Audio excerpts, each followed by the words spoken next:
I was kind of worried, but like, I kind of also went on like Twitter. Like after the first hour, I was like, and then I went onto Twitter and like, no, I watched the whole thing. I watched the whole thing straight. I didn't pause. I watched the whole thing straight by myself and was like, my kid needed to go to the bathroom, and I heard him say the word pause, so I was like, oh, okay. And he comes back, he's like, no, I said you don't need to pause it. He comes back so disappointed. Like, sorry, man. You know, Eric would have said he didn't get grumpy, but like, so we were an hour 25 in. He was getting motion sick is what happened. And so he was like, so he was like, he's like, I can't. And he wasn't mad, but he was acting grumpy. I was like, are you okay, dude? Like, I knew he didn't feel good now, but like, are you okay? Are you like upset we watched the movie? He's like, no. I just don't feel good. Like, I'm glad I watched it on an iPad, let me tell you. Well, so that was actually what I would have been wondered. Like, I'm out. Like I actually wondered that because we both laid in bed and we have a decent sized TV in there. So I asked him, I was like, do you think, because I could have watched the rest of it on my larger TV in the living room today. I was like, do you think I should watch that on my laptop? And he goes, Yeah. No, I made the mistake. Well, let's first. Okay, let's just do an intro. Let's do it. I mean, I'll keep all this. This is gonna be like a really like lax episode, but let's tell people who are listening what we're talking about and who we are. We're just gonna have the roast. Okay, it's gonna be fine. All right. My mom told me not to talk to strangers on the internet, but I'm glad I didn't listen. We are the Certified Nunas, your sisters in the love of Asian entertainment. Hi, I'm Amanda. I'm Jessie. I'm Natalia. And I'm Sky. And I'd like to posit a question for everyone out there.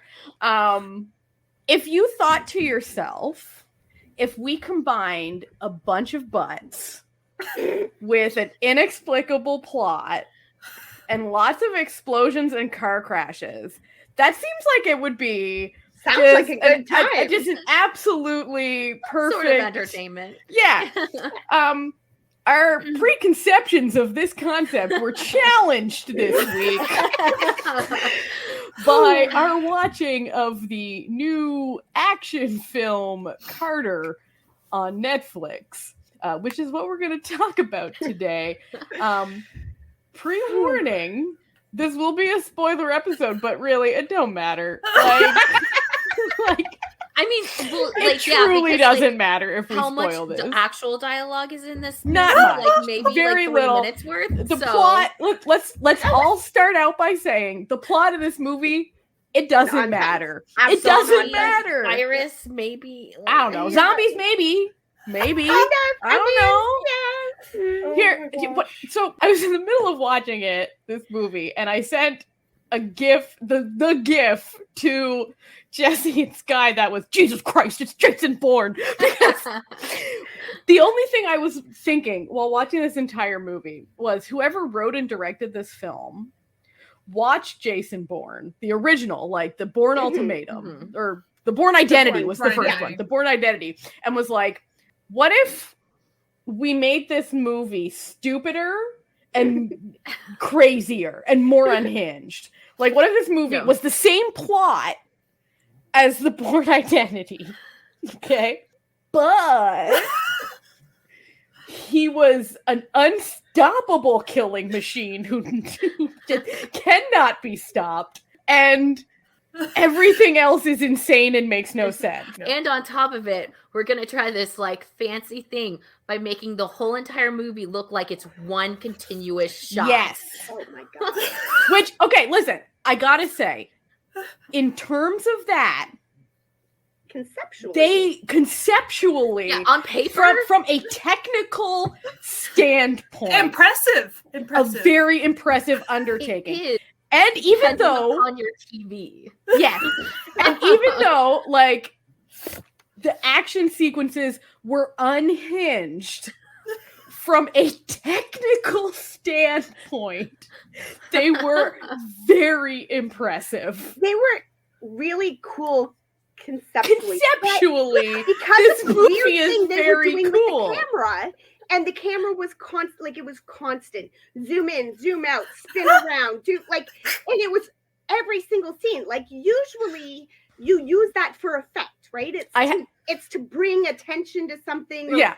I was wondering at one point if the whole plot of this was going to wind up being he was in a virtual reality video game, because like all of that vibe. But like, if you want to watch that movie, like Fabricated City already exists. You don't have to watch this. There's also this scene right at the end that I literally had to pause, I was watching it while my husband was working. He works from home. I had to pause it, rewind it, walk down the office to my husband's office and say, watch this helicopter sequence, because this is the most unhinged thing I have ever seen on a movie in my life. Like, nothing about this makes sense. Like, this man should be dead like 50 times in this movie. So for me, as far as, I didn't think it was that, like, near the beginning, Natalia had already at least prepped me that the first scene was going to be the, like, action bloody, like, out of the gate. Yeah. So I knew that. The goriest that you're going to get, yeah. So I was mostly prepared for that. It was still... You were not prepared. You thought you were prepared, and then it was completely different. But, so then it finally cycled into, there was kind of like a car chase scene. And that's when I really started noticing the camera work. And that first car chase scene, I was actually like really impressed by it. And I was like, this is a cool effect. I was not disconcerted yet because I wasn't worn out with it yet. And also they didn't do the extreme. It was unrelenting. Like having the camera next to the ground under the vehicle. Like they didn't do the extreme. I think they didn't do such extreme angles or something, because I thought it was actually really cool. I was like, this is neat the way they're doing that, because I thought it was going to be for effect. I thought it was going to be a temporary item, and then after when the plot slowed down a little, that it would just like, this would just be for these sorts of but then their dialogue came in or anything. So the moment that I was like, oh no, was the whole movie is this. He ended up in a small van with two other people, and they were having like a discussion. Exposition. And the camera spun twice. And I was like, oh shit. So, do you know what it is?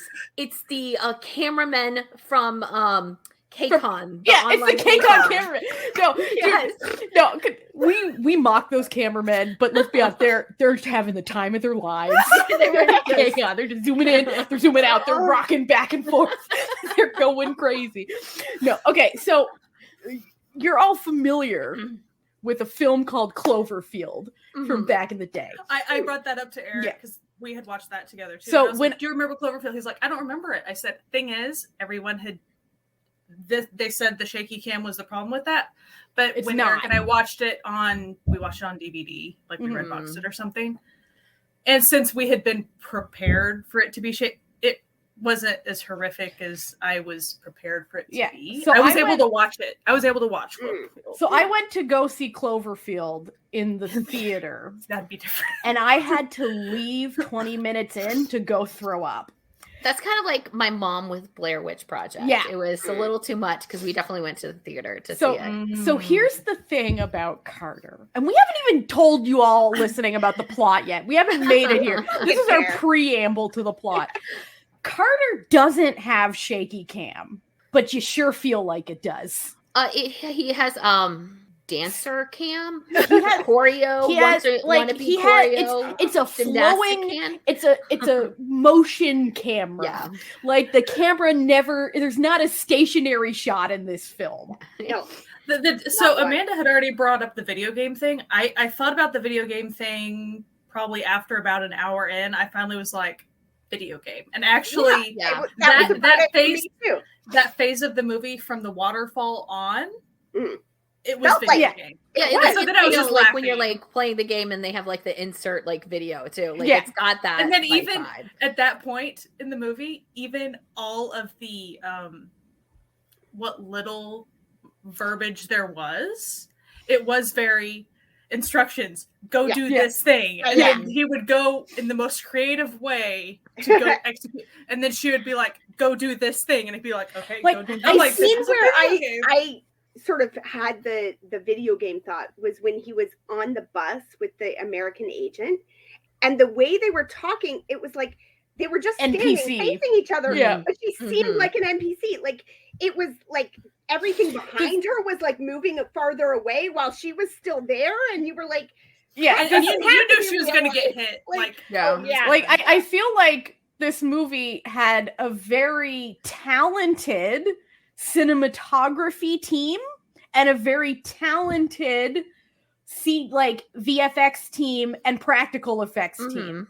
Like from a technical standpoint, this is great.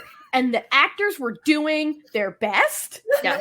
Okay. The cast of The actors. cast was fantastic. My son at one point he goes, you know what? The English actors, like their dialogue, They actually weren't bad. really They actually stupid, weren't bad. but Like they're the really one good.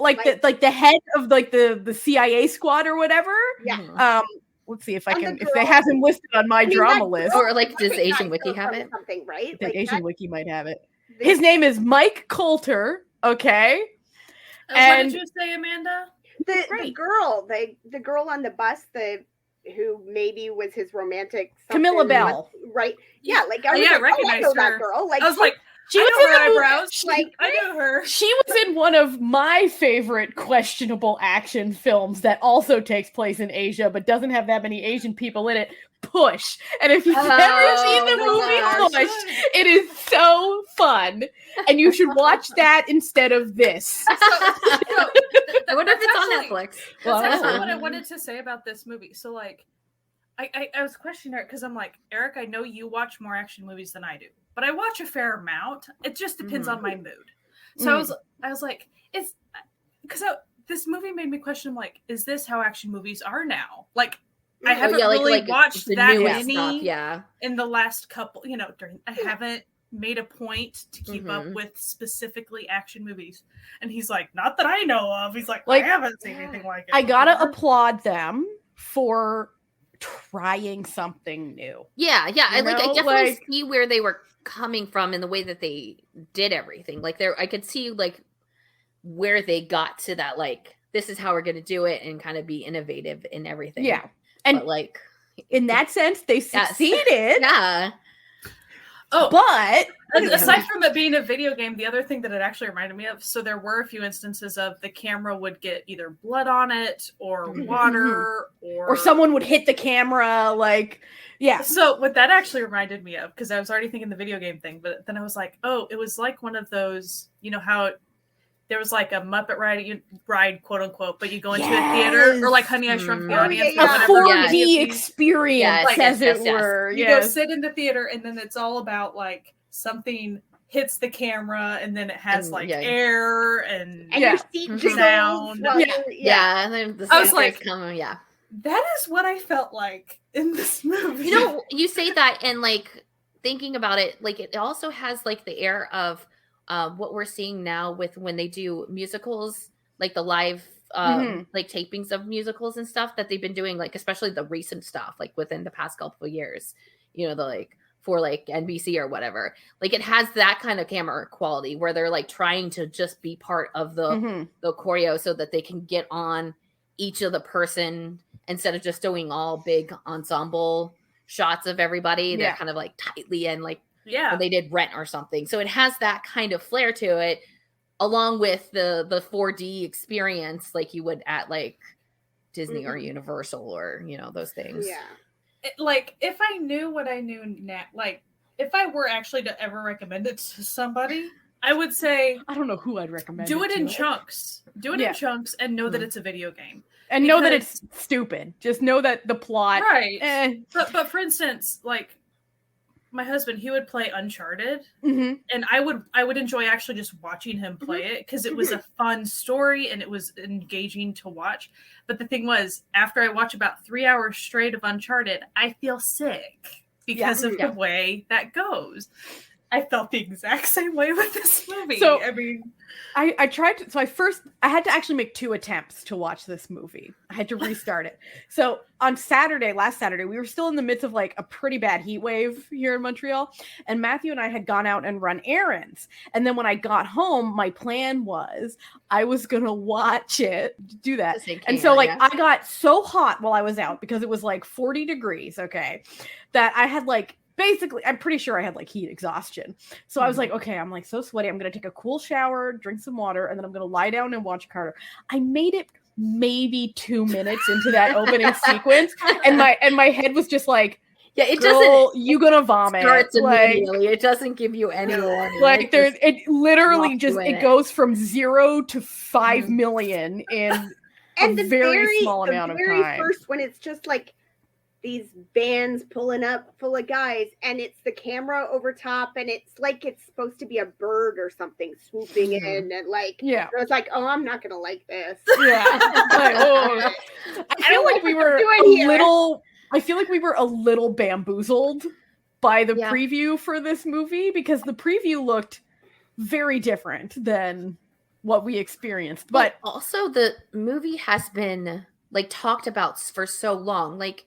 Basically, when they like Netflix announced it, like when I think they were even filming it, is when they announced it like last year, and they put it on their service. So it was for like the full year. It's been just like in the very bottom. If you know when you look at like what's like, coming. Listen, we got Juwan, like the guy who played Luke Cage. He's in it too for like really 3 seconds. Pushing this, we got them all. That's who the one good American actor was. It's the guy who plays Luke Cage.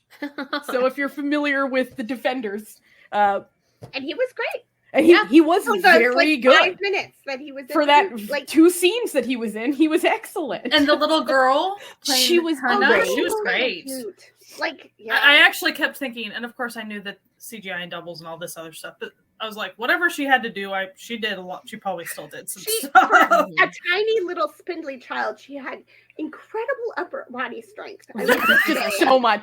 So my time at the playground comes. From something. The guy who played the villain, Lee Sung-jae, very villainous.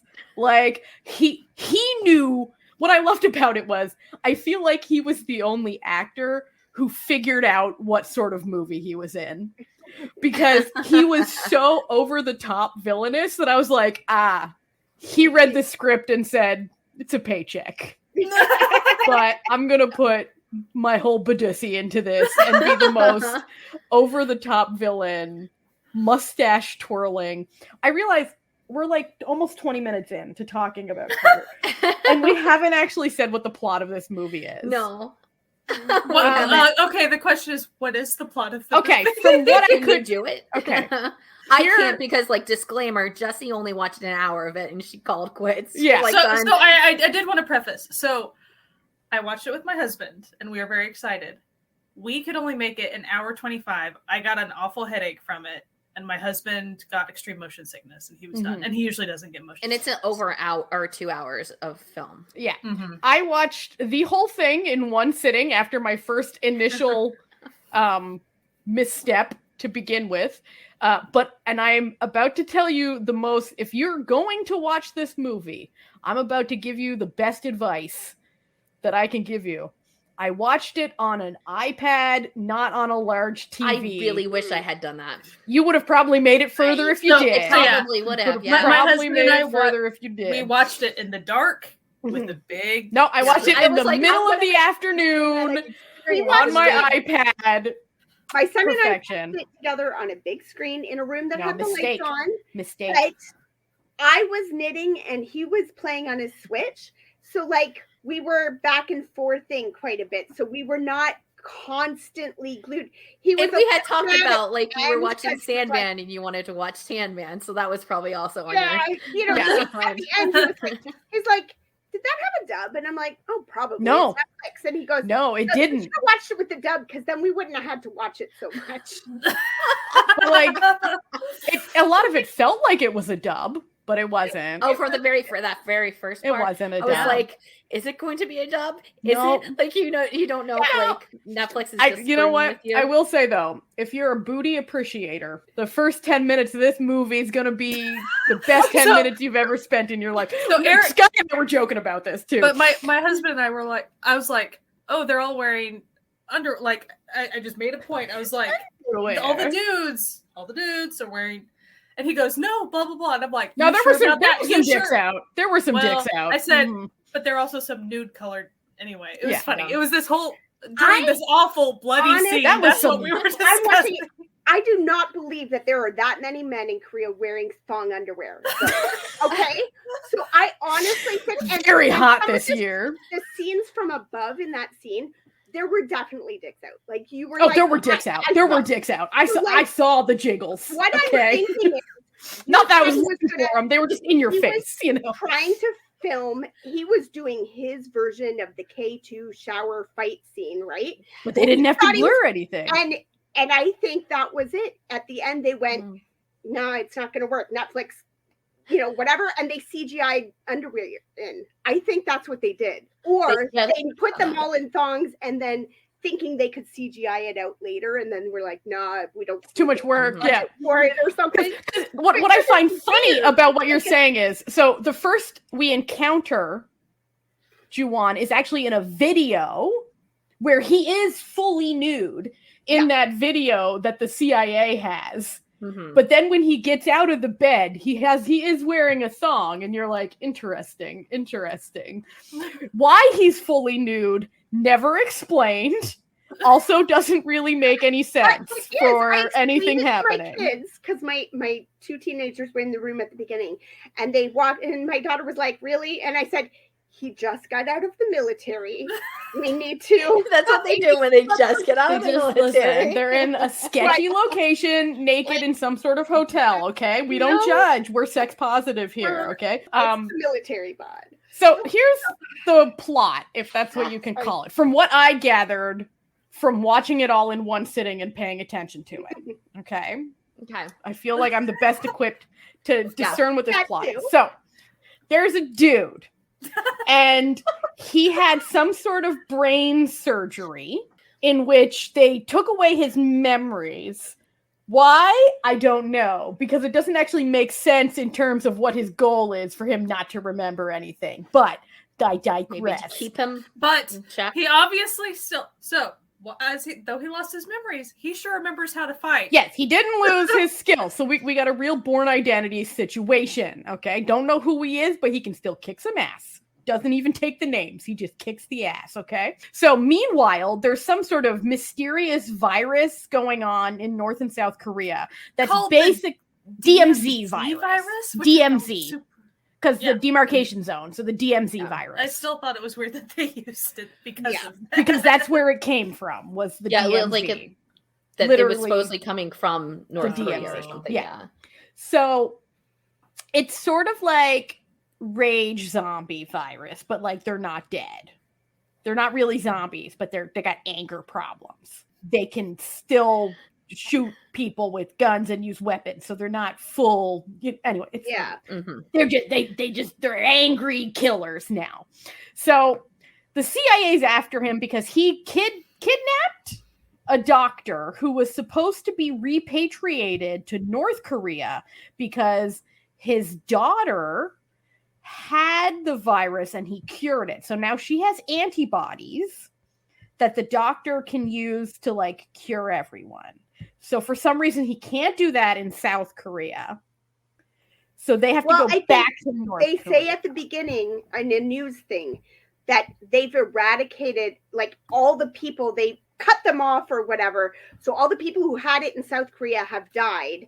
Except that they haven't in South Korea anymore. Because then very quickly there's a random woman in a bed who clearly has the zombie. Clearly. Whatever. Moving on. That's not important. So he then like kills a bunch of gangsters for reasons. I don't know why they wouldn't just let him leave. There was no reason for that whole scene to happen, but here we are. They're trying to be stylistic. And he then hooks up with South Korean intelligence. goodbye, Sky, who's working with North Korean intelligence. And it turns out that he is a North Korean dude, but he's really a South Korean, maybe American spy, but who defected to North Korea and then got married to a woman who looks way too young to be his wife and to have a 10-year-old child with him. She looks about 14, okay? And so he has to go get the daughter of this doctor who's been kidnapped by the CIA and get them back to North Korea while the Americans, South Koreans, and some North Koreans are trying to kill them. Why? I don't know. Why, because like it seems like you would want the girl to make it there so that they can cure the disease with her antibodies. No. But anyway, all these people are trying to kill him. And that's like the whole thing. The concept was maybe that I think, or at least what the North Koreans thought was going on, was that the Americans were trying to stop it because they wanted to destabilize North Korea and oh yeah, because North Korea really needs help being destabilized. Like, okay, you know what I think about when I think about North Korea? Political stability. Like, anyway, this movie is nonsense, but like, which would be fine if it was fun nonsense. If it was fun, like, you have just said that like whole entire thing. Like that's basically like you kind of get it in the plot, but like that was too much dialogue for this like movie too. Like just what you have to. We're talking about that was for the whole 2 hours. That's how like you have to like ingest this. It's over 2 hours long and action sequences, and you're trying to piece together. The movie is 98% action sequence. So like if you are not prepared for nonstop high octane motion sickness inducing action, this is not the movie for you. Actually, I don't know who this is the movie for. I truly don't, but it might be for someone. Like I didn't lose my mind watching it, but I'm not going to recommend it to people, you know. But so I would say most of the plot happens. You're mostly wrapped up by an hour 25. Because you're close to North Korea at that point, and I was shocked that there was still going to be 50 more minutes left. So things still do happen within that time, but as far as where did most of the plot happen, it was then. Because it was at that point where they're finally on a plane to North Korea, where the movie just said, "Shark, jump in it." Because like that's when the movie just loses all semblance of any sort of reality in any way. Like up until that point, they've been talking about this virus, and you're like, okay, there's a virus, right? But like that's when you realize it's like a zombie virus. It's zombies, like, and you're like, oh, we're doing zombies now. They mentioned something very, very briefly in the very beginning. So if you're not like in tune with zombies, like I zeroed in on a zombie word really quick, and I was like, wait, what? This is what it is? And then I watched a little more, and I was like, oh, never. It's not even fun zombies. Like, they barely show up. Here's what got me, and I was paying very close attention. So the zombie thing didn't really surprise me in the plane as much, but here's what happened. The main dude, Carter, there was an explosion near him at some juncture. Oh, he had a bomb in his mouth. But they had taken the bomb out. Yeah. Like I had known that they took the tooth out, but I was just like registering. Anyway, so that when the explosion happened, I really thought Carter's gone. This far in the movie, and there is no more Carter. No, he's the unkillable man, okay? Nothing can kill this dude. I'm like, he's gone. And I was kind of I was like, wait, they ripped out his tooth, so that's like a thing. But then next thing you know, I see him hanging on the side of the plane. I'm like, there he is. Okay. Then he's just jump out. Okay, we're going to jump out of the plane without a parachute. Okay, we're going to steal a parachute from a dude midair who has a 10-year-old strapped to him. We're going to unstrap the 10-year-old. Fling the 10-year-old. Fling the 10-year-old. Okay, we're going to steal the parachute through like airborne battle. Okay, we're going to reconnect with the 10-year-old, strap her to myself, put the parachute up. The parachute is now on fire, and we're somehow going to land in the back of a pig truck and be totally like, the kid's fine, he's fine, everyone's good. I mean, the pigs don't start dying until they start falling out of the truck. Like, oh my god, yeah, the pig. I'm sorry. They're very clearly CGI pigs, so you don't. Yeah, no pigs were actually harmed. The pixel pigs did not fare very well. Let me tell you, they were mere obstacles to the carnage. One of the things with this movie that bugged me, like, I mean, so many things, but the special effects, like, you could see the wire work. Like, they didn't judge the angles properly for stuff, so like, you knew when wires were being used, because it was like he'd jump and like the trajectory should be this, but it was like it was like he'd go like, and I was like, so which can be used well, like, so if you're going like, because I've seen plenty of things that use like nonsense physics, but like, it's still slow down and speed up, that type of thing. I wonder if that is because the continuous shot thing, they didn't have the cuts that they would do. Like, they would probably hide that within an edit of a cut where they like moved on to someone before they even like finished the fall. What was funny to me was that, like, because it was so obvious for so much of the movie, when you actually get to the end and that helicopter scene, there's actual wires. My son starts laughing. He's like, they didn't edit out the wires in this one, because we were so used to knowing that the wires were there. We thought they just screwed up, and they were like, no, the wires are actually supposed to be in this shot. Okay, cool. Like, it was just when the helicopter, like, so they're, okay, for anyone wondering, they're like on this train and they're being chased by the bad guys. I'm telling you, the actor, Lee Sung-jae, the actor who played the main villain, who is like an evil North Korean general staging a coup in the midst of zombie unrest, like, this helicopter like appears like, you know, like over the hill. Okay, and this is when I knew that this actor knew that this was a bad movie. Like, this is the scene that I knew that Lee Sung-jae knew he was in a shit movie, is that he is like tied to a helicopter, like leaning out in his full general uniform with like a massive Gatling gun that he's just holding. Like, the Gatling gun is not attached to anything, and he's just fucking shooting the hell out of this train. And I'm just sitting and like laughing maniacally. Like, if he had a mustache to twirl, he would have twirled it. Like, this movie is so unhinged. I don't even it actually caused me, because there was a moment where you had two helicopters and one inverted. Yes, that's not how helicopters work. So it actually made me Google, can helicopters do that?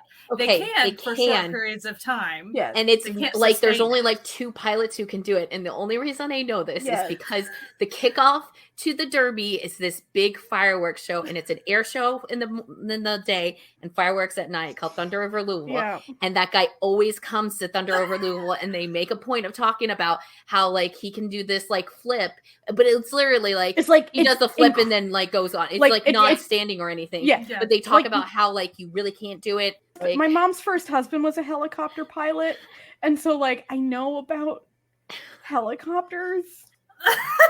No, I was crying. I was laughing so hard at this helicopter scene. He goes, a helicopter can't be like that for that long. It would literally pull it down to the ground. That's how helicopters. It would have downward draft. He also laughed about the scene.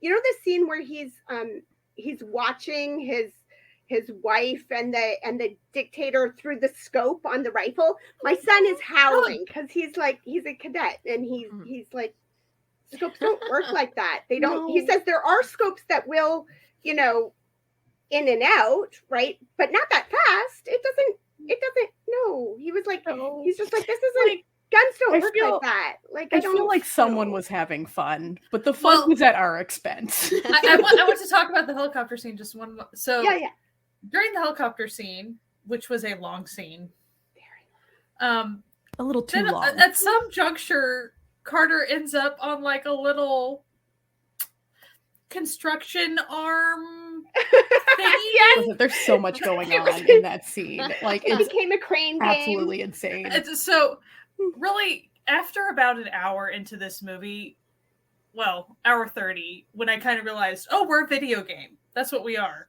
I just started laughing at everything. Yeah, because I was pretty much crying. I was at the laughing waterfall. So hard. My husband had already ditched the movie right before then. I was trying to still stick it out. But the waterfall happened, and what happens is a body comes, and then the body's eyes open, and then he somehow flings backwards, like flies in the air. But like, it's incredible. No it's part incredible. of his body pushes down and pushes off or anything. He just flips into the air from nowhere. And then you get zombie, dead people, whatever, like coming over down the waterfall. I was like, okay, so I had to pause it. I was like, Eric, you need to come in here and watch this scene. There were literal scenes that I was just like, my husband, he's working. It was in the middle of the work day. And I was like, honey, you have to see this. Like, this is so absurd. Like, this is the most absurd thing I've ever seen. And I was just like, I'd say 20 minutes into this movie, you're like, oh, this movie is nonsense. Like like, so as long as by 20 minutes, if you're just like, oh, this movie's stupid. So I like, that's fine. It's fine. Okay. It's fine. Like, so you don't have to invest any brain power into this movie, except that you don't know what's going on because the plot is so confusing while also being so bare bones at the same time that you're just like, little head scratcher. What it reminds me of is, few years, 15 years ago, something like that, there was this movie called Shoot 'em Up, where I left the theater and said, okay, so basically this was the writer and director sat down and said, how many cool, weird fight scenes can we do? And what is the bare minimum of plot that we can string these scenes together once? But the big difference here is that Shoot 'em Up is only an hour and a half long, not 2.5 hours long. And Shoot 'em Up is freaking fun to watch. They are having fun, and it is fun to watch. You're like, it's one of those ones where every time one of those like weird things happens, you're like, oh, but like laughing because it's like a good, like gross moment, and nothing in this was fun. Like, okay, well, it just happened. It was unintentionally fun. Okay. Like, I laughed a lot watching it, but I don't think I was supposed to. Like, I don't think I was supposed to laugh, but I did. I asked my husband, I was like, do you think if someone was either high or drunk, if that would help the experience whatsoever? And he goes, oh God, if I had been if you're drunk, you would not be able to follow anything. I would just be vomiting profusely. I would say drunk, no. Maybe high, it would be funnier than it was. Like, but it's just. Or it'd be, you know what? It might do the opposite. Like, it might be too much that, like, you wouldn't be able to comprehend because you're so slow at that point. But, like, it's already like, you're like, wait. Probably depends on which drugs, too, because, like, I feel like if you were on acid for this would be a wild ride. Just an absolutely insane experience.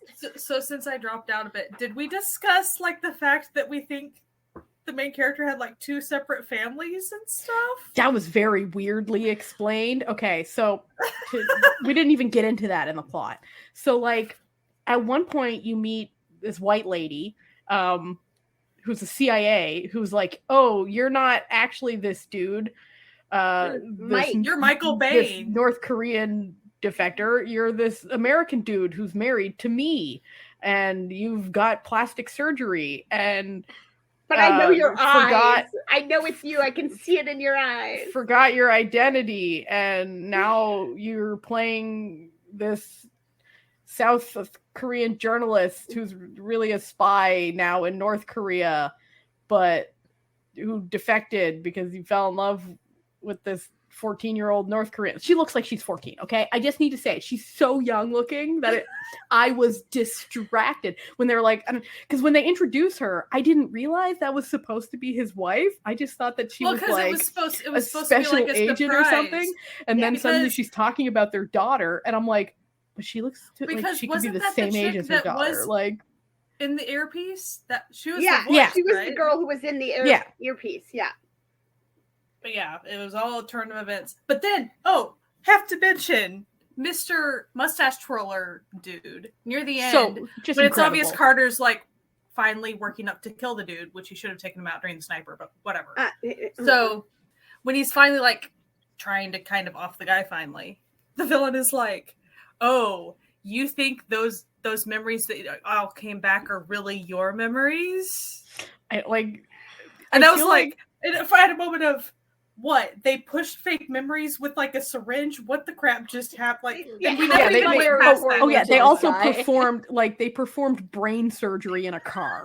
Like a movie, so much has happened. Like the first one when they pull out the folding chair and they're like, sit here while we do, and my son goes, that is not a brain surgery chair. That is definitely a firing squad chair. I understand that like sometimes like in the field on a mission, some medical procedures are done in less than ideal circumstances. But I feel like full on brain surgery, with like the exception of like if you have like a bleed and need like a quick trepanation or something to like release pressure like urgently, sure. But full on like memory reconstruction, which isn't a thing, okay? Nothing that happens in this movie is a thing. Right. Especially all that of a sudden we got way more extended into sci-fi suddenly, like near the end. It's like, okay, well, it's fine. Like but the folding chair was just like it was like a camp chair. My son's like, that's a firing squad folding chair, and I was like, I think you're right, baby. Like that does not look like. No, I would not sit in that chair for brain surgery. I'm sorry. So it was written and directed by Jung Byung-gil, who also wrote The Villainess and directed this. And I feel like he should really have just stuck to directing and let someone else write it. Because like it has elements to it that should be good. This is what's so frustrating about this movie. Is like there's elements to the story that you're like, yeah, this would actually be a fun movie. It made me curious. I wanted to know what the crap was going to happen. I wanted it to be better. Like if it was a comprehensible script. The fight scenes, again, the concepts, like the fight scene where he's on a motorcycle surrounded by motorcycles and they're fighting is pretty cool concept. The one where they're in a van, they're in a cargo van with both doors open, and there's two cargo vans next to them, and they're fighting back and forth between the vans because all the doors are open. Cool. But you can't watch it because the camera work is going everywhere, so you can't actually see if it's cool or not. Like, and it's like, and as stupid as the helicopter scene was, it was still pretty cool. Like, from a this doesn't happen and this is not how any of this works sort of way. It was like they were doing the most, they were doing a little too much, some may say. But there were moments that were like really cool. I thought, and not even necessarily within a fight scene. So there was a moment where Carter was trying to take the Hana little girl. The whole time they're trying to escape. Mm-hmm. But there was a moment where I think they had cut contact with who was like guiding them or something. And they ended up in this protest parade thing. And everyone was wearing masks of the scientist dad and Hana. So like it was really the way that was actually like filmed. And then the fact that she kind of had like, she thought she saw her dad and then her dad and a girl that looked like her. And she was just really confused. The way that was all handled, I thought that was actually like really cool and interesting. It was really cool. Yeah, that was like, I feel like there were people working on this film from a technical standpoint who are very talented and very good at what they do. Unfortunately, the movie was nonsense. Yeah. I wonder like if the camera guys were like, okay, cool. So you want me to do this? And then when I pull back, then I'm going to sit here and just watch. No. You're going to keep zooming in and pulling back and zooming in. Like, and the camera guy was like, oh my God, I need a paycheck. Oh. Now that you mentioned it being those music show cameramen, like I can't. Yeah. There was like this video I saw once where it was like a low budget, like action sequence. And it was showing, like, first it showed you the actual like sequence, and then it would show you the cameraman doing it, and it was like a handheld one, so it was clearly like a low budget, right? And so the scene was like someone flipping over the hood of a car, and the camera like followed through the car flipping over, and then it shows the cameraman actually like holding a camera and like rolling through the open door. This had that vibe. They probably had to do all that stuff. Yeah. Like, this feels like they wanted to be the cameramen and editors of the movie Baby Driver. Oh, yes. But weren't. Yeah. Because, like, Baby Driver, questionable cast aside of this film, because it's got some questionable cast members that have turned out to be pretty skeevy after the movie came out. You have to admit that it has that same stylistic, unrealistic film style that this movie does, but it really worked for Baby Driver because they backed it up with like slick editing and soundtrack and a plot that made sense.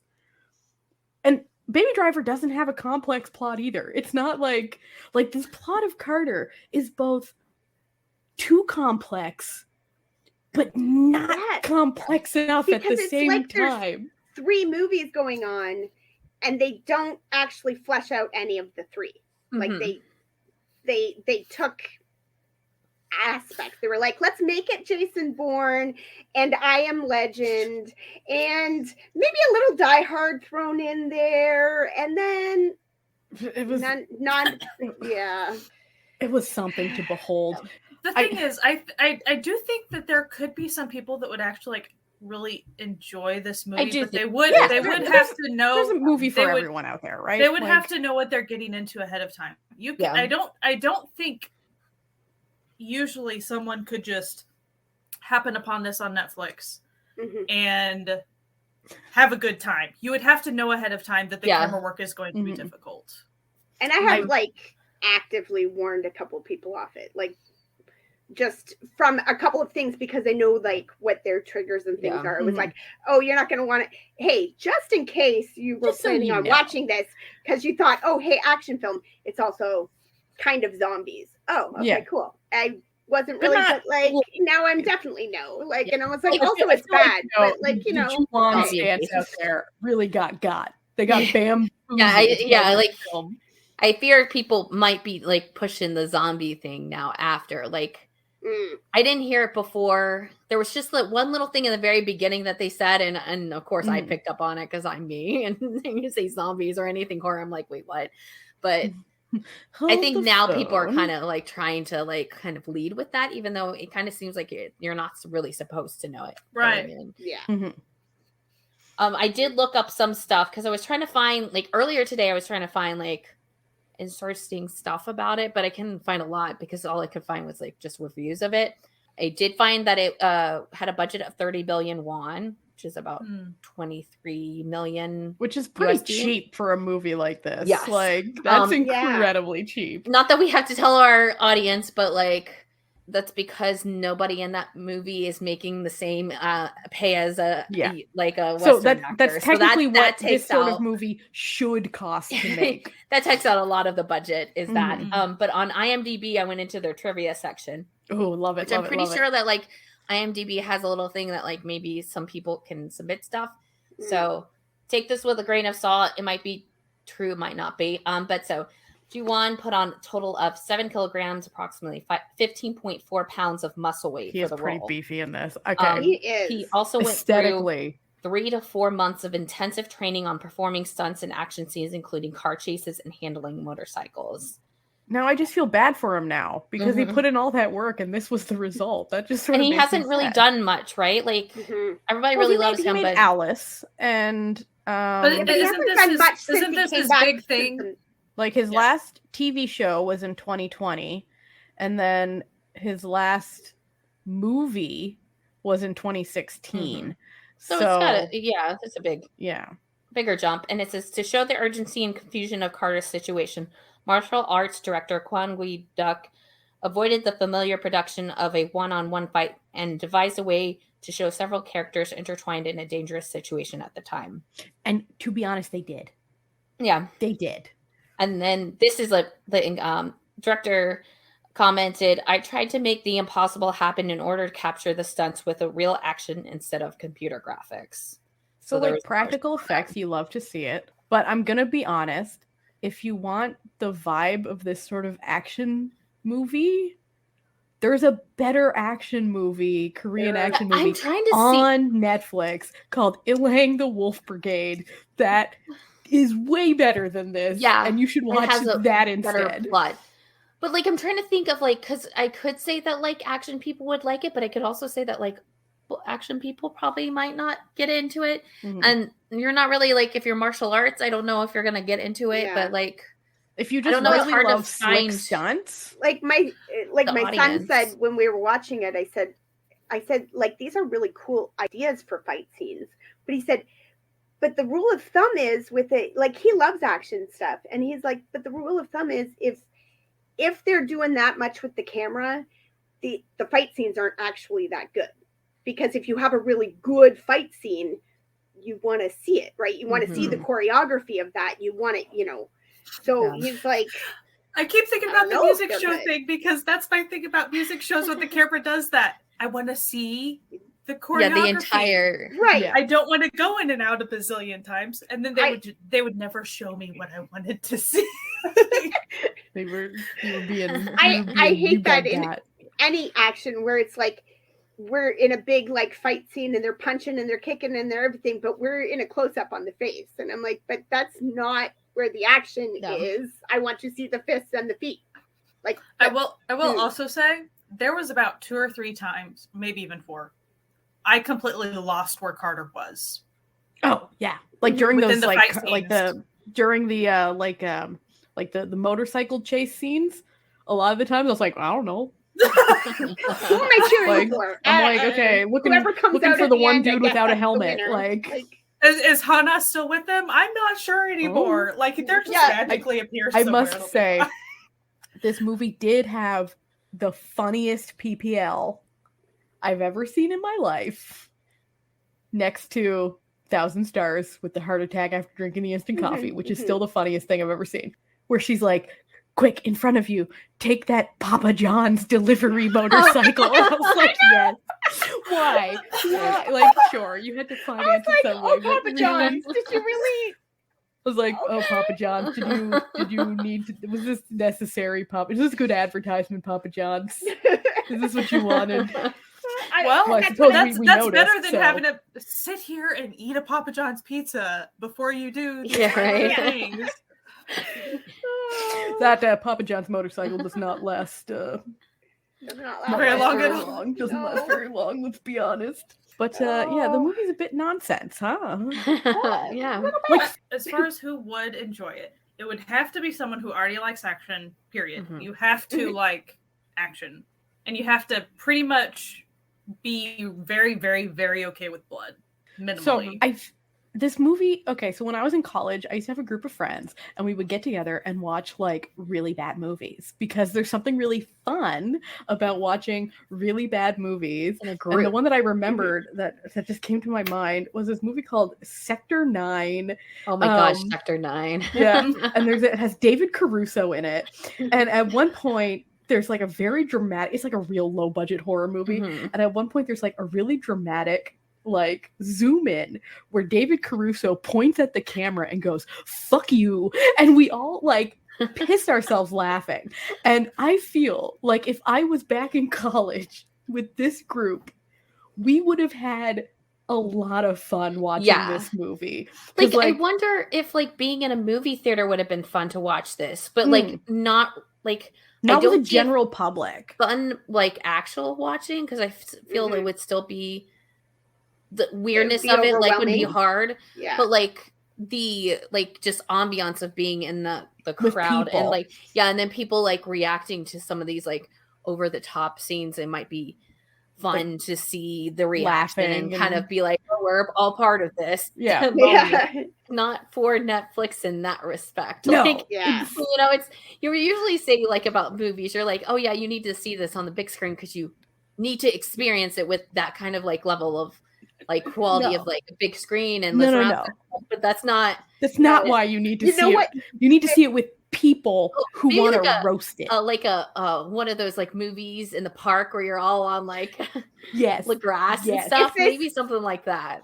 If it were to show up on Viki one day, you know how in Viki you can turn on the commentary, right? Just to see what people that would be the one that I would turn on. Like a group watch with a roast would be the perfect way to experience this film because you can't take it seriously.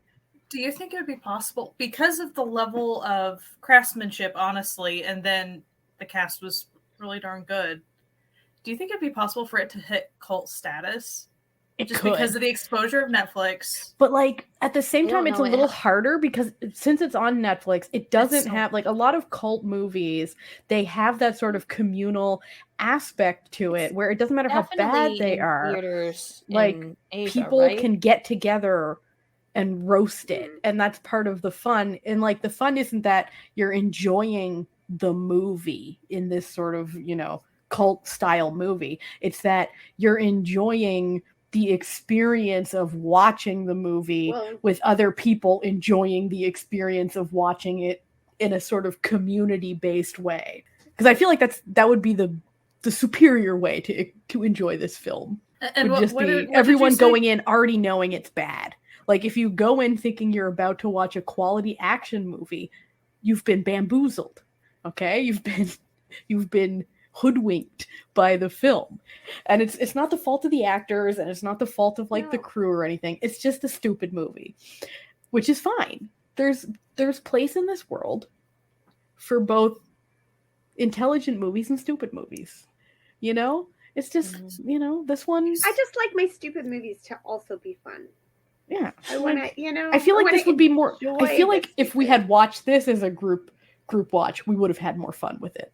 We would have. I think it's like honestly, I think what it needed was that it wasn't trying really to be as campy. It just was, but it took itself too seriously. Yeah. What we're kind of feeling on it is we feel the tone and feel what like all the people who worked on it were intending it to be, and they were intending it to be a serious action, a serious thing.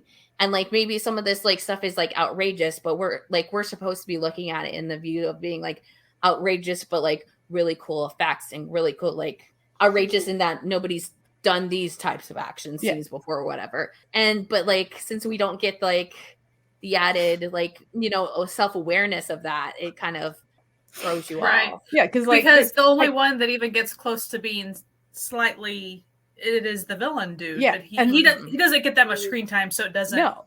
I really feel like Lee Sung-jae was the only one who realized he was in a bad movie.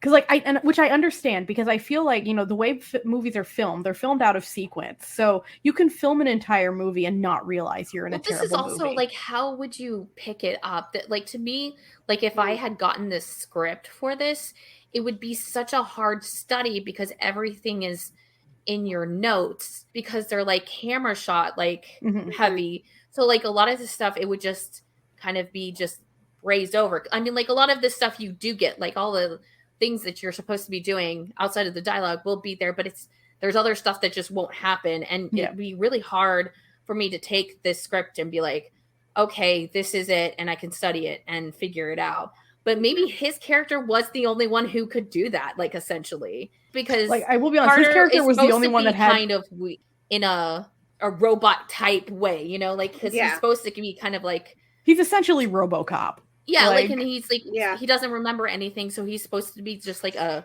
creation. They could have done something with like the little kid, like a lot of comedy could have come from the little kid, but it doesn't seem like I never saw it, and it doesn't seem like it happened after. They kept her very straight. She was like, very straight. None of the other people like really had that, and so like And I feel like it makes sense that, Lee Seung-jae, the villain's character, was the only one doing any of this because he was the only one who ever had like exposition, but he's like dialogue. But he's so far in. I mean, he's an hour and a half in.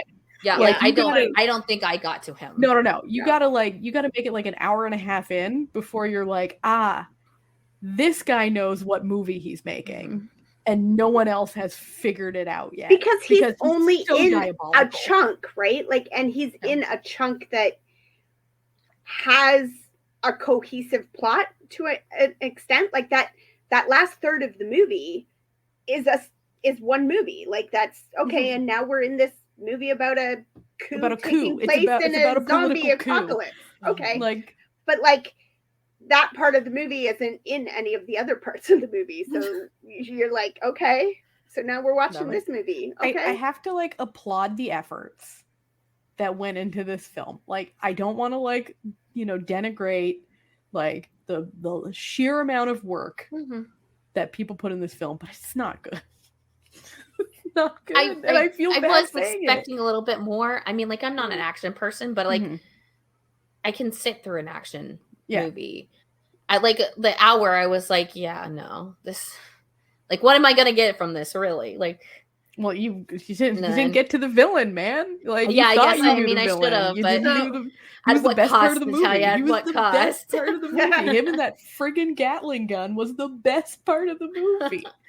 So, my husband wanted me to share that, like, he's pretty into action. He's a very easy, like, he's easy to please with movies. Like, he's the type, he likes Michael Bay movies. It doesn't take much for him to be a happy camper with Michael Bay explosions. Yeah, he's totally fine with, like, minimal plot. But he really, aside from being motion sickness, he was like, he goes, this was a bad movie. Yeah. He doesn't say that. He's like, you need to tell them my thoughts. I was like, okay. I feel the same. Like, I'll watch pretty much anything. Like, if it's, when we watch, my son loves all that kind of stuff. And so, I was like, it wasn't that hard of a sell. Like, hey, let's watch this action movie together. Okay. And then, but yeah, it was just not good. Like, it wasn't fun to watch. It wasn't. And then about a half hour left to it. And I said to my son, so something you need to know about Korean movies is that they like to end sad. So either all of the adults will be dead and the two girls will be alive, or like, the 2 out of 3 of the adults will be dead. Yeah, this movie, like, they really thought they were getting a sequel. And then they were they thought they was getting a sequel with this one. No. Absolutely not. So they absolutely not. Cliffhanger ending. Get the fuck out of here. But literally, as the credits start rolling, there's an explosion in front of the train. And my son was like, what? Well, listen, when you're used the director to Korean, really thought he was doing something with this movie. Okay, when you're used to Korean films and stuff, like that's like okay, like that's okay. Yeah, you're like okay. Fade to black. This is normal. Yep. Yeah. Okay, so everybody dies. You watch Train to Busan. Okay, that has like a similar like sort of cliffhangery ending as well, where you're like, but the thing is, that was a good movie. So the ending of that movie, you're just like, yes, acceptable. Yeah, thank you. I accept this ending. I will. But this say one, you're just like, ending, no, absolutely not. I actually laughed when this explosion happened because I didn't think, oh, they're all going to die. I'm going to be like, it's Carter. He's going to magically save them all because of course he will. That's what he's done the entire film. Like, what are you going to do now? You destroyed all the helicopters. You got nothing now. What you gonna do? Like, I was like, he's gonna Carter it up, man. Like, you don't even focus on it, right? It's like, get out. Don't worry about it. Zooming away from the train. Oh, they're all fine, and we're in the train with them, and we're camera smiley. Zooms back away from the family, back up, and you're like, yay! And the train is just going over the bridge, and it's great. And then, like, film, there's an explosion, and we're done. And you're like, you're not even focused on it. The explosion's off in the corner of the screen. Like, you're like, why? what was the reason? What was the reason? You know, if you ever played one of those games, it was chaos. Like, this fictional character, if they fought this fictional character, like who would win? Yeah, Carter's my dude, man. Like Carter's gonna like his kill count. His kill count by the end of this movie is in the hundreds. Like Carter against any like animal. This movie takes place over.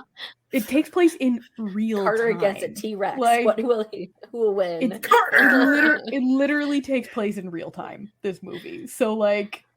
Practically real time. Yeah. Like there is like a brief period where he's unconscious for a little while, but this movie is practically in real time. Actually, I didn't think about that. So the this fact movie, that, like, we didn't even have nighttime or anything. Yes, this movie takes place over like an afternoon, okay? And he kills hundreds of people. In the first 15 minutes, he kills 100 guys. Like, like just immediately, absolute chaos. I gotta say, just because of the bloody levels and the creative killing that happened in the first 30 minutes, it felt there was a level more than just typically like special because you'll watch an action movie and you get used to the level of like the way they kill people. Mm-hmm. And all of a sudden he was getting super creative with some of his stuff. He was getting they plumbed the depths of how to end someone's life in like an action situation, and they were like, we need 2,000 ways to die this movie. It's like, we can't kill anyone the same way. There can't be the same death twice. We gotta, like, if someone gets thrown off a building, the next person needs to be beheaded. If that person got beheaded, the next person needs to be stabbed. If that person got stabbed, the next person needs to be run over by a truck. And you're just like, okay, there's so much absolute chaos happening right now. I also do love that they stole the metro truck. They were just like, fuck your free papers. We're out of here. Like, this guy's like, I'm just trying to work. And he's like, give me this guy. Like, this. And then he got taken out. This movie is insane. Oh, and that was like at the beginning, and there's that girl who, I don't know, is high or has the virus or I don't know what, and she finds a gun. I think she had the virus because she had bloody mouth. Like, that was the only reason I thought that. But like, she's doing some naked dance with this gun, and then I didn't understand that at all. Angelina Jolie, she's spinning them bullets. Oh, they are going around corners, fucking curving them bullets like you wouldn't believe. Like, I was like, that bullet came out the door and down and yet again, the corner. We're referencing another movie that is equally as stupid as this movie, because Wanted, very stupid movie, but it knew it. So much fun to watch. It knew it. Like, it knew that it was ridiculous, and it didn't. Oh yeah, I mean, when he smashes the guy in that movie, he smacks the guy in the face with his keyboard and says, "Fuck you." Then like keys, the keys and teeth come flying out to spell out "F you," and you're like, yeah. This is that movie. Okay, like this movie has that energy. But doesn't know that it has that energy, so it doesn't put in any of the campy fun stuff to make you enjoy how dumb this movie is that you're watching. And you also, when it comes to action or even thriller, for me, in order for me to have a good time, even with a pretty good thriller, I have to have some breaks. Mm-hmm. Like none. You have to breathe for a second, and you didn't really get to breathe in the movie. No, this movie was relentless. It would be an interesting study, like if you got hooked up with like your sweat and adrenaline, like all your reads and heart rate and stuff. It would be a very interesting study on if you watch that long of a movie that's that. No, I had to like pause it and get up and like get a cup of tea and then come back, press play again, and be like, okay. Continue. Yeah. It made me wish that, not for the first time, because I've wished this before, but that like on my drama list, that they had like a red flag option or something, so you could like flag certain actors, directors, writers, so I could just flag them so that they, like, if I ever went to like into something, a red flag would pop up, and then you could choose whether you would still watch it or not, but you'd be like, oh right, this director, I have a red flag on this director. Why? Yeah. Oh right, okay, no, we won't watch like this. the actors, I've seen most of these actors in other things and loved them in other things, and they did as good as can be expected in this thing. Like we mentioned, Juwan looking the English actors are actors. They're not random English people picked up off the street in South Korea. They got Luke Cage, baby. They got Luke Cage. Like, well, and Jiwon, he did a great job with his English, with like his acting. It was marvelous. Yeah. Also, let's be honest. Those extra kilos looking good on this man. Okay, like listen, it always works in your favor. So if all you take away from this movie is you see a handsome man with a nice rear end, that's and enough. good tattoos, really cool tattoos, really good tattoos that we never get told about. No, like the crazy lady at the beginning, she had cool tattoos too. We never discussed the tattoos, but it's a thing. Whatever. Listen, we never discuss anything. It's fine. It's not going to tell us anything, and we don't deserve to know at this point. Like, we can just admire it. This is just the reality of this film. I would at least encourage, if people could group watch it, or even I feel like there's enjoyment let's all to be had play from at it. the same time. Let's have a Twitter watch, whatever version that you want to do. Yeah. I would actually recommend that. What's it like? The Scener. Yeah, it's on Netflix. Yeah. So, do we have any final thoughts on Carter? My son's final thoughts were, and you need to tell them, Mom. You need to tell them. Utter waste of my time. Oh well. Well, sorry, kid. I feel like we as women who find some men attractive, there was at least one thing in its favor, for a little, just putting that out there. But that's, and as ridiculous as it was, the helicopter scene was cool. Okay, like it was stupid, but it was cool. And honestly, if you know going in that the camera is going to be crazy, and if you're going to be video game level dialogue and camera work, at least you're going to know what you're going to get. But I think the issue is if you don't know but if you actually want to watch a good movie, like an enjoyable film by yourself, watch Ilang the Wolf Brigade or watch Fabricated City. You'll get the same vibes, but actually enjoy your time. Heck, even that's my final thought. Hit and Run Squad, I didn't even enjoy all that much, but it was still, there was still more of a plot. There were things going on. Space Sweeper, like there, you've got that action-y stuff going on, and the we gotta save a kid to save the universe or whatever. Like, okay, Wandering Earth.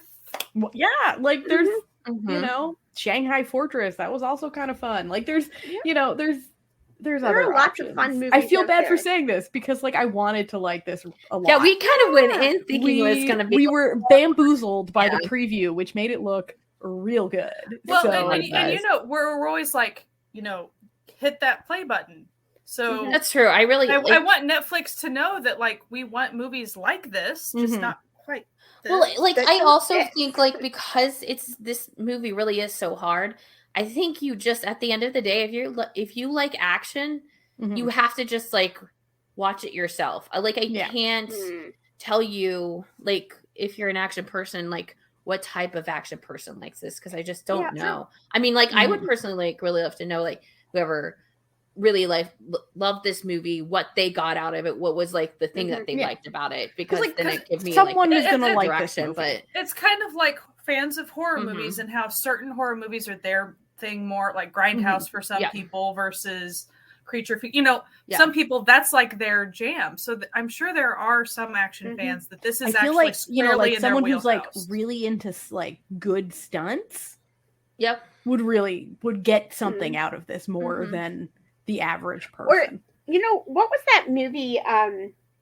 They made a sequel to it, so obviously people really liked it. But that one about the guy who like he gets a drug and he has to keep his adrenaline Hardcore Henry.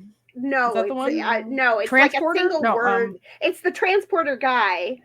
And and it's absolute nonsense. Like it's an absolute nonsense movie. But like I feel like maybe fans of that might kind of enjoy this because it's the same kind of level of Well, and that's what it felt constant, right? I almost felt like that's where they were going to go with the bomb thing in his mouth. Like, it almost felt like...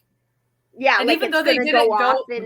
Crank is the movie you're thinking of. Crank. Yes, yeah. Crank. And even I though... could see that. I could see even that. though they didn't play that with the bomb, essentially that's somewhat how the character still kind of acted. Like, he was always, as far as how fast he was doing his stuff, he was always on it, for sure.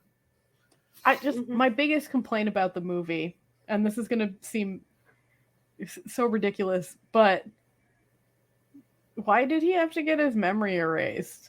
Yeah. I still don't understand this. Like, he has more motivation to do his job well with his memories because his daughter's life was at risk than he does without it. That was essentially what they right off the bat did too. It was like they gave him back a version of his memories, right? It was like, you have to do this because you've got a wife and a kid and you've got to rescue them. And you're like, okay, but like, just leave that with him. I thought the whole reason why they wiped his memory was so he couldn't turn like CIA side or something. Right. Like, but like he was only going to be single-minded with but without a memory, he doesn't have any impetus. You know what? We're going too into the weeds in this. I'm just saying maybe there's a pre-thing that we're not like, we don't know about. Maybe it was they were trying to wipe out the memory of something that like he had to do. Who knows? Like the movie, maybe that was going to be in Carter too. Post train explosion. We don't know. Maybe it was already a scene and it got cut out. We don't know. What if Carter 2 already exists? We don't even know. You never know. Well, what if it's like a drama series? The only way I know that it probably wouldn't be a thing is because they didn't start filming until June of last year. So don't think that they could have filmed and started Carter 2 without like funding of like Netflix being like, oh, or the sales or the numbers are good. And the way that Netflix is right now, they're not giving seconds. Yeah, no, for a while. That's true. No, you got to have a great show that's super popular. But that is not to say that Carter 2 hasn't been written. That's true. So, it probably has been written. And it'll just stay in the drafts, you know? You never know. It can come back in a different incarnation. Maybe it'll just appear as like a manhwa. This would have been a great manhwa. I think this would have been an incredible because the camera angles wouldn't have been moving. They can still do it though. Yeah. So they've been doing that with a lot of like dramas and stuff, like doing the manhwa after the drama has aired. Yeah. So I'll look forward to the Carter manhwa because I feel like I'd enjoy it more. Yeah. Than I feel like maybe they'd add more story, like more meat into it if it was written. Yeah. You know, if you're interested and if you're wondering, like, go check it out. Yeah, like if somehow this has intrigued you, because like sometimes you know, because but you know, like I'm a little oppositional, so sometimes someone will take all this time to tell me how bad something is, and I'm like, well, now I gotta go check it out. You know, maybe there's people listening who are going to be like Natalia was with Boys Over Flowers.